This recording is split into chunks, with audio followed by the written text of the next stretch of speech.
3, 2, 1. Uncle Ron's stuff. Today's episode is going to be about it's really hot outside and HVAC. I already did this once, but there was some kind of glitch and the audio wasn't right toward the end, so I'll try it again. Okay, when it's really hot outside, people start saying something wrong with my AC because it will not maintain whatever thermostat setting I have put in it. Okay, well, home AC, let me explain this to you. When they have to, in the technicians who put in air conditioning, have to go through a series of calculations based on the square foot of your home, what the exterior material is, all sorts of things like that, to determine out what tonnage AC unit you need to keep that house cool. The target of all that calculations and everything is the target goal is to keep your house 20 degrees lower than the outside air temperature. That's it. So if it's 100 outside, the best that AC running all the time is going to be able to do is I said 100, so it would be 80 degrees. That's the best you could get. If everything was working correctly, the target tonnage, 80 degrees. Okay, so this time of year, when it gets 100 degrees, that's what you're going to get. There's nothing wrong with the system. 20 degrees is the target, okay? But, there's always buts, aren't there? Not all AC units installed in houses are the same. If you have a relatively small house and a single thermostat, you probably have what's called a single stage compressor outside, and it's rated for a certain tonnage. Very, very small houses, you can get away with a 1-ton room air conditioner, but a whole house, you probably have 3 tons. That's pretty typical what most houses have, up to a certain size. 3 tons, okay? That calculation was done. 3 tons is supposed to take care of it. If the calculation was done wrong, then it's undersized and you can't get there. But over the years, somebody got smart and said, we can make a 2-stage compressor. And how that works is it will click on at 3 tons. It does a 20-degree differential, but it has a sensor in the ductwork, and it says, well, I'm doing 20 degrees lower than outside, which is 80 degrees, but thermostat set for 75 or 72. So I'm going to tell the compressor to go to the 2nd stage. In my case, I have a 2-stage compressor. The base first stage is 3 tons, and that should take care of the problem on normal days. But when it gets 100 degrees, that temperature sensor and the control board says, turn on the 2nd stage. The combined tonnage then becomes 5 tons, which should be able to handle more of a load and get that temperature back to 20 degrees differential. I'm not sure the exact calculations on deciding for a 2-stage compressor what the calculations are as to when the 2nd stage is supposed to come on. And there are even 3-stage compressors. Now, you may not know what kind of compressor you have. Typically, it'll be 1-stage, but there are 2 and there are 3-stage compressors, particularly in the newer units. They do that to save energy and money. If a 1-stage will take care of your problem, okay. If you need the 2nd stage, it comes on and runs for as long as needed, then shuts back off. But a 5-ton unit is going to eat more energy than a 3-ton. A 3-stage unit, all 3 stages running, is going to eat more energy than just a single stage. So it was put in there to help the cooling factor, but it only temporarily goes to the 2nd stage or temporarily to the 3rd stage. I have found that staging is not typically understood and done well by technicians. I am not slamming who installed your AC or how they set it up. There usually is a control board involved somewhere to get that 2nd stage or the 3rd stage to come on, And there are jumpers and settings that a tech can do there as to when the second stage or third stage comes on. And it depends on the control board that's used and where it is, how you set that. I'm not slamming HVAC tech guys again, but they want to set it up for certain initially and then leave and not be called back. And what happens on very sophisticated control boards, there's so many parameters you can set that you can't just set it once and forget it. It might have to be tuned to your specific home and your specific requirements or needs, okay? The techs don't know much about all those parameters and how to set that board, and they don't want to come back 3 times to adjust it. So they typically put in a less capable control board that has less options and less capabilities.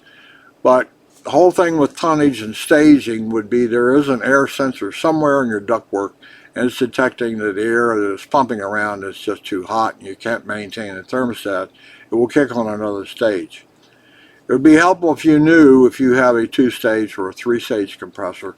And if you have a multiple stage, you should be able to hear the difference in the compressor when it's on running 2-stage or even 3-stage. It'll have a much louder sort of noise or a whine to it, something additional to what you normally hear. Okay, so that's the target. First of all, 20 degrees differential is what the design goal was when they calculated out how much tonnage your house needed. Okay, this time of year you can have HVAC failures. It happens a lot when it's very, very high. Temperatures are very high. I'm going to give you some quick things that commonly fail and a little bit about them. Number one reason that ACHV fails is what's called a run capacitor that is outside in your compressor unit. It just doesn't like high temperatures. If you talk to an HVAC technician, this time of year they make their money replacing capacitors. They may be busy all day long just replacing run capacitors in that compressor unit. If your AC is not running at all and you're roasting, it's probably that run capacitor.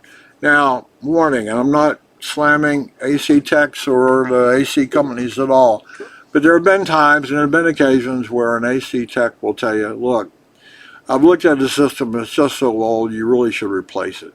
When it really isn't anything other than that run capacitor. Run capacitor bought over the internet's $20. I don't care what unit you have. It's like $20. An HVAC tech is going to charge you $200, $300, whatever it is, for the capacitor and him to install it. Now, it's his knowledge. That's what you're paying for. It's not labor-intensive operation. That's the number one failure. You can do it yourself. On my website, ronstoltz.com, under the knowledge section, you'll find a whole section about HVAC, and one of the things is you can do is replace the run capacitor yourself. Okay, that's the number one failure. Number two failure, there's a large fan sitting in your compressor unit outside. Eventually, it will lock up. The bearings dry out, and the fan just won't turn anymore. The motor may come on and hum, but the fan doesn't turn.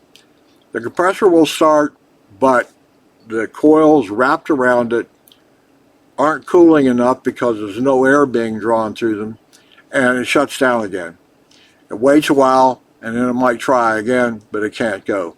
That large fan setting outside, if it isn't turning when your compressor is running, it's most likely the fan has failed, and they do lock up, they do fail. I don't know what the length of their life is supposed to be, but I've had to replace one already in one unit here. Now that unit is close to 20 years old, so okay. Again, and I'm not slamming anybody, but an ACA that happened years ago to my daughter where the fan went out on top. She said the whole thing was too old, you need to replace the whole thing. And that's what they did, when at the time that fan motor probably cost $60 and maybe $100 to install it. And that would have taken care of the problem. I know that now. I didn't know that then, or I would have taken care of it for her. But fan motors, it might take a day or two for a HVAC tech to get the right fan motor for your particular unit, because they come in different sizes, different shaft lengths. different manufacturers, whoever the manufacturer of your unit was, may have used this type of motor opposed to that one. Anyway, number two failure is the fan on top of the compressor. Those are primarily the main issues, but there are two others. Third is, outside your unit there are what's called quick disconnects. An AC technician will open that up and pull out a quick disconnect handle, and that shuts off power to the compressor unit he's going to work on. Sometimes those pull-out disconnects have fuses in them. Just like years ago, the whole house was full of fuses. You had a fuse panel. You didn't have a breaker. You had a fuse panel. Okay, some of those pull-outs, those quick disconnects, do have fuses in them. And if your system is not running at all, it is not a real dangerous or terrible thing to do to go open that panel up and put your two thumbs in there and pull that quick disconnect out to see if it has fuses in it. If it does, if you have a way of checking the fuses, basically, is there anything going through them or not? I found one that was bad, so I bought a fuse identical to what was in there, and shape, form, amperage, identical to it. I put it in, push it back in, the quick disconnect, and AC is going again. So you could have a failure of a fuse at a quick disconnect. Not all quick disconnects have fuses in them, but older units can. Something for you to check. Okay. The last and most unlikely reason for a AC failure is the voltage coming from the blower unit to your thermostat is coming off a transformer that's located in the blower unit, and it's 24 volts AC. Those transformers can go bad. Sometimes the manufacturer will put in a cheapy, low current rated transformer, and over time it just fails. And when that happens, you don't get any voltage to your thermostat. You can punch it all you want, but the blower unit in the attic isn't getting any signal from your thermostat because the transformer is not providing 24 volts AC. That's one of the reasons the whole unit HVAC will not work at all. It wouldn't, with that particular scenario, you don't get heat either because the thermostat's not telling the control board to do anything. That's very unlikely, but it has happened. And I have had to replace two transformers over 30, 40 years. It went bad. They were all underrated and undersized to start with. I don't make the same mistake. I put in a higher one. Okay, that's enough for today. I want to try to get it out. The main point is the unit you have was based on calculations as to how much tonnage your home would need to maintain a 20-degree temperature differential between outside temperature and air. A 3-ton normally would take care of a house unless it gets above, like, okay, if it's 20-degree temperature and you want 70 in there, then anytime it gets above 90 degrees, your system's going to run all the time and it may struggle to maintain 70 degrees inside. That's a 20-degree temperature differential. Once 100 degrees outside, a 20-degree differential is 80 degrees. That was all based on calculations, and that's what you got, and that's what you're going to get. That's the best it can do. Okay. If you have a two-stage compressor, which you probably don't know about, hopefully the second stage is coming on. If it is not, it may not have been set correctly. That's something to investigate, but you don't know if you have a two-stage or a three-stage or what you have. First thing is to find out. And an AC guy comes out, looks, he should be able to tell you, do I have a two-stage or a three-stage?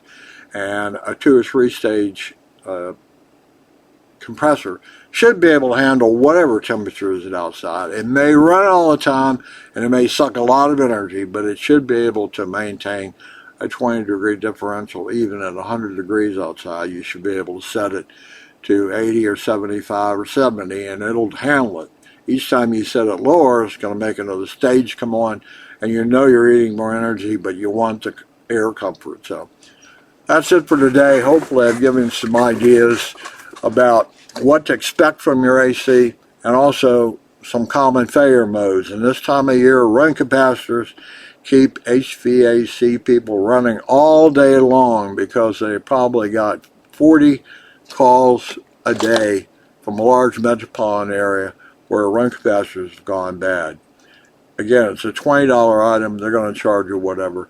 But it's an easy repair, and you should be backing up pretty quickly. And they should have them in stock, so you shouldn't be down for long. It may be a while before they get to you because they're so damn busy. But anyway, that's enough for this. I've just hopefully given you some ideas.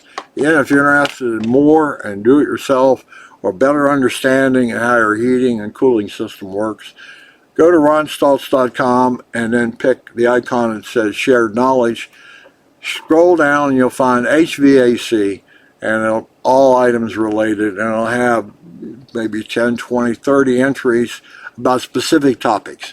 That's it for today. Today is the 25th of June, 2025, and it is 100 degrees outside. I hope you're staying cool.